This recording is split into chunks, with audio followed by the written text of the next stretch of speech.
Dans cet entretien, nous parlons de la gêne et de la timidité.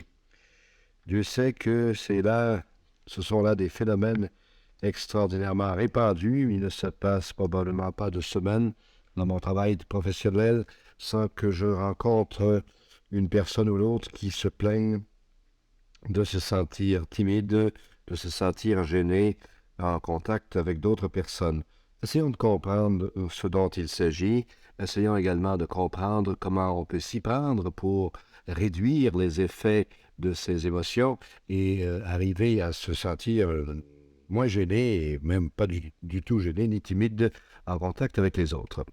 Bon, la gêne n'est pas autre chose finalement que de l'anxiété. Vous savez ce que c'est que l'anxiété. L'anxiété, vous avez déjà éprouvé cette émotion-là.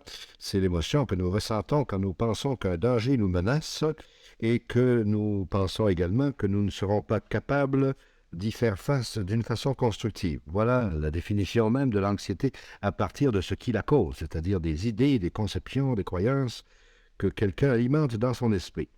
Quand la personne pense qu'il y a un danger quelconque à être en contact avec une autre personne et qu'elle pense d'autre part qu'elle ne saura pas se tirer d'affaire dans cette circonstance, qu'elle ne saura pas faire face à ce danger, elle éprouve, quand il s'agit d'une personne, elle éprouve ce qu'on appelle de la gêne. C'est donc qu'il ne s'agit pas autre chose que de l'anxiété ressentie à l'occasion d'une situation sociale. La seule façon de se défaire de l'anxiété, enfin pas la seule, mais l'une des deux façons, les deux façons que je vais énumérer sont à utiliser de façon conjointe, l'une et l'autre en même temps.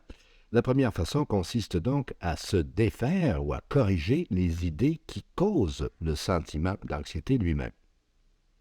Le sentiment de gêne, c'est la même chose que l'anxiété. Ces idées, bien, ce sont celles que je viens de dire. Si je rencontre telle personne, semble se dire la personne en question, si je rencontre telle personne, je vais courir un danger quelconque. Et le danger que régulièrement cette personne se représente, c'est celui de ne pas être aimé, celui de ne pas plaire, celui d'être rejeté, celui d'être blâmé, celui d'être considéré comme non intelligent, rejeté, enfin méprisé ou quelque chose du genre. Voilà ce qui amène la gêne elle-même.